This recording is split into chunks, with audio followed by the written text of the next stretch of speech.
The Jesse Blake Sports Report with Jesse Blake.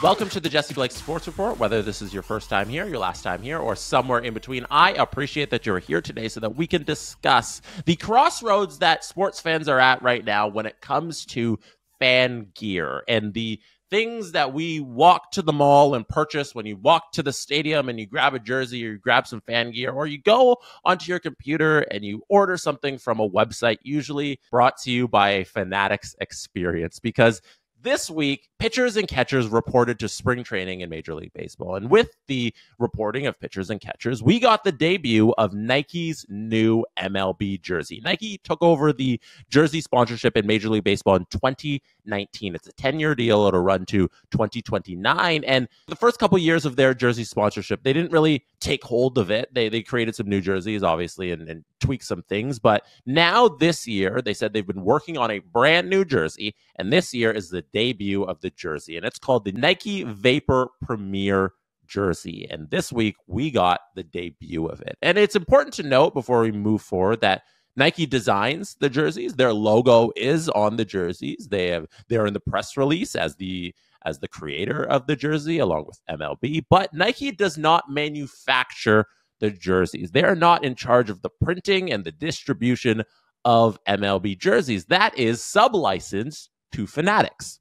Fanatics, if you're not familiar, is universally panned by sports fans for their shoddy manufacturing of sports gear across the entire pro sports world, and they have grown to have a monopoly over fan gear, and nobody should be collectively happy with any company having this much market share over one particular area of business, and especially when it is geared to a fan product like this, when it is a consumer good where it's just a passion. That's the whole reason you put on a jersey. That is why you cheer for a sports team. And to have somebody who that you are not particularly trustworthy of manufacturing the thing you are buying out of pure love is not a great experience. But let's back up a little and talk about what's going on in Major League Baseball. So as I mentioned, they have the new Nike Vapor Premier jersey that is manufactured by Fanatics, designed by Nike. And the new jerseys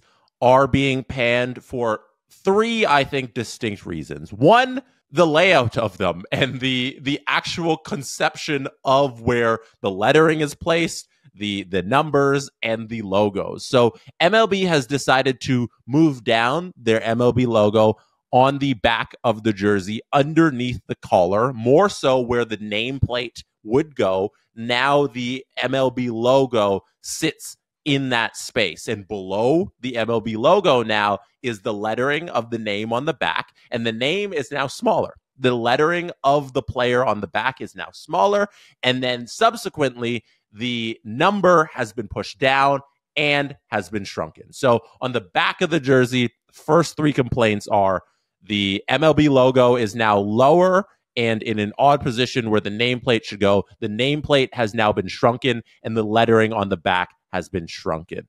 Second complaint, the actual material that the jersey is made with. So Nike has decided to go with a more dry fit technology. They've gone with a more sweat wicking technology. It is no longer old school baseball uniforms where it would verge on the side of like a shirt more than a jersey. They've gone for the form fitting, you're going to sweat in this, and now it's more an athletic piece of clothing. And I'll read directly from their press release. Developed over multiple years, the Nike Vapor Premier jersey was engineered to improve mobility, moisture management, and fit while keeping sustainability in mind, bringing inspiration and innovation to athletes. Its breathable, lightweight, high-performance fabric was made from at least 90% recycled polyester yarns. It also provides 25% more stretch and allows the jersey to dry 28% faster with moisture-wicking dry fit ADV technology to help ensure athletes stay cool and all game long. Using the latest in digital technology,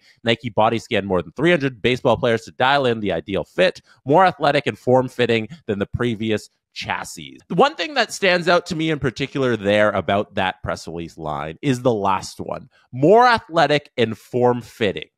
I don't think it's necessary at all for a baseball jersey to be an athletic piece of gear, because MLB players, they wear dry fit underneath their jerseys already. There's already a layer of dry fit base that you have.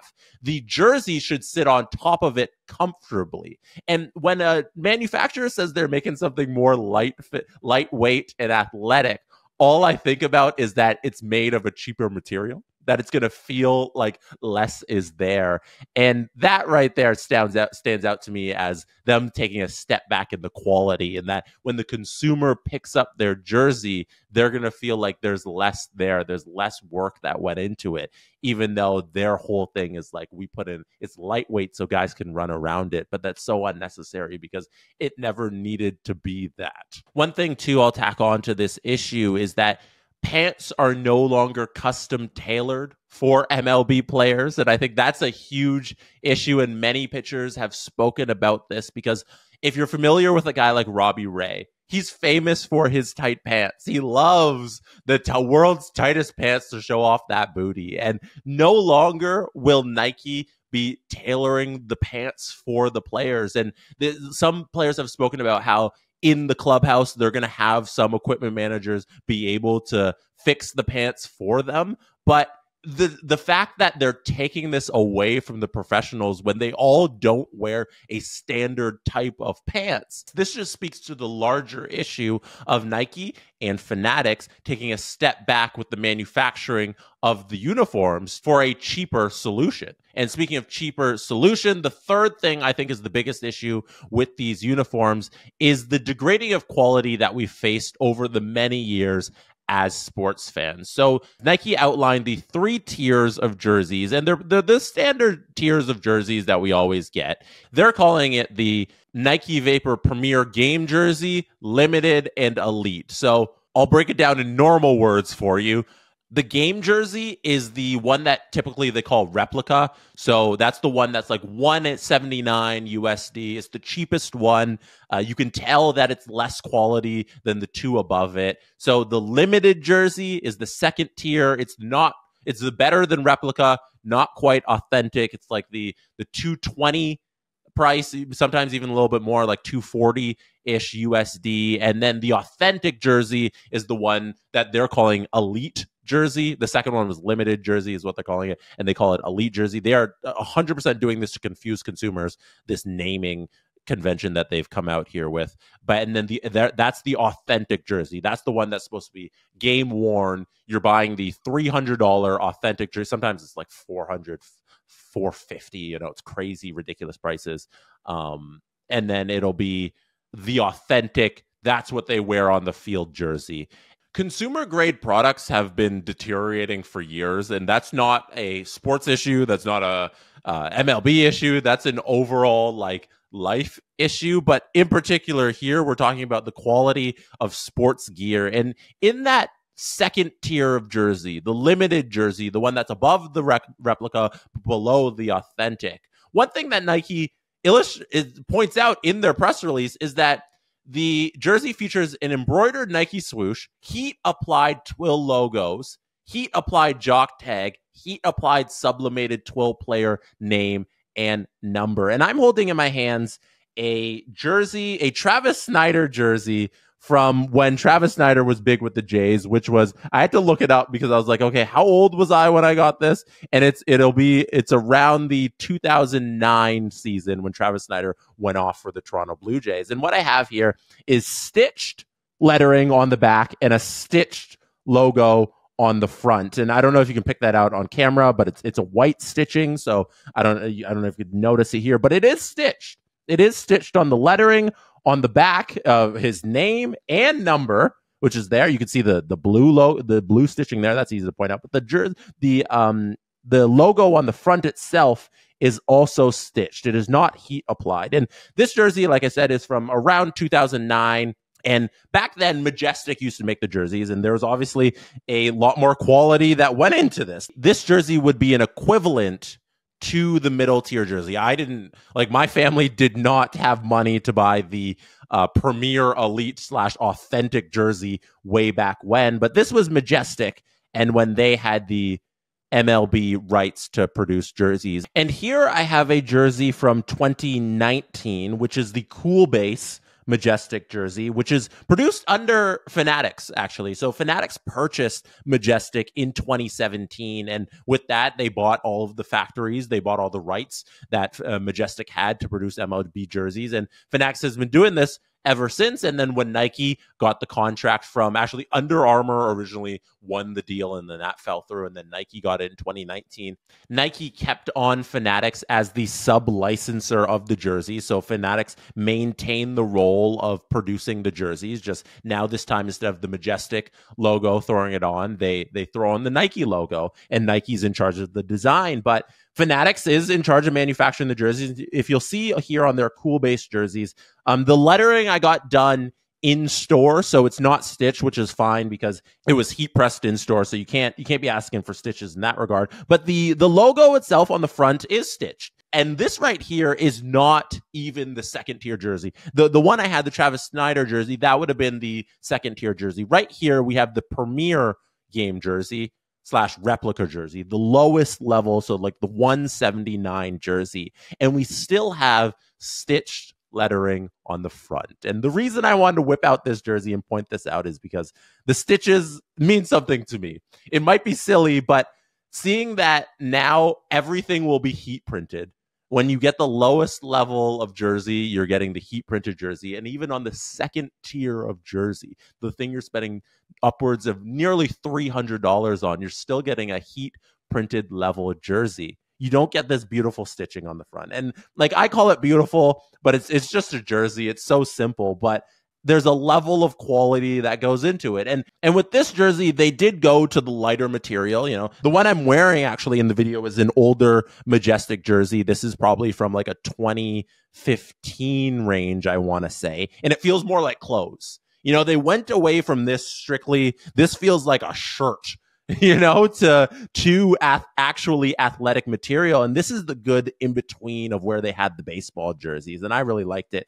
Just for the consumer's sake, I am so incredibly disappointed at the drop off in quality. It may be silly to some, but it's important to me. And I think it is important to a lot of fans out there that the MLB jersey in 2019 that I had in my hand has gone from stitched on the front to heat printed on the front, because those little touches that you see a manufacturer put into the fan gear are important, because you're strictly buying this thing out of passion, as I mentioned off of the top. And that speaks to what Fanatics has done to the psyche of the fan in them monopolizing fan gear across pro sports. In the next few years, Fanatics is going to take over the manufacturing of NHL jerseys. And nothing's going to change at the beginning because they're using the factories in Quebec that Adidas used to manufacture the jerseys. And for a while, there won't be any changes because they'll just keep printing as they get the business up and running under the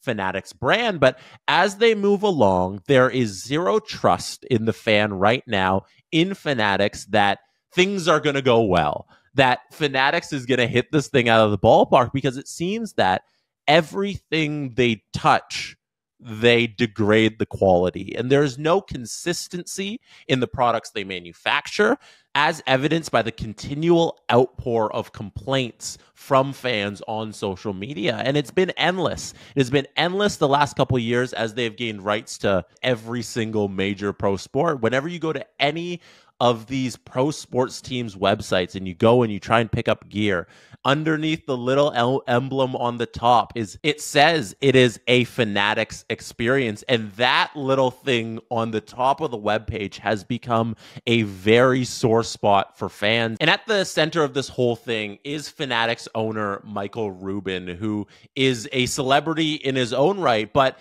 his best quality, I would say, this is a complete compliment, is being one of the best people connectors in pro sports today, and his relationships have been able to grow Fanatics into this giant monopoly over the pro sports fan gear world. If you look at any of his celebrity parties that he hosts every year, his famous July 4th white party, or just wherever he is at all moments at the Super Bowl, he is connected to every single famous person who is within sports or adjacent to sports. And those relationships that he has allowed him to create this monopoly over fan gear in pro sports. And right now, fans aren't happy about it because what they have experienced has not been good. As Fanatics has grown more and more and gains a larger market share over the entire fan gear business, the quality of fan gear has gone down and down, and it's hard to blame anybody else but the manufacturer of the most fan gear in pro sports. Now, what can be done?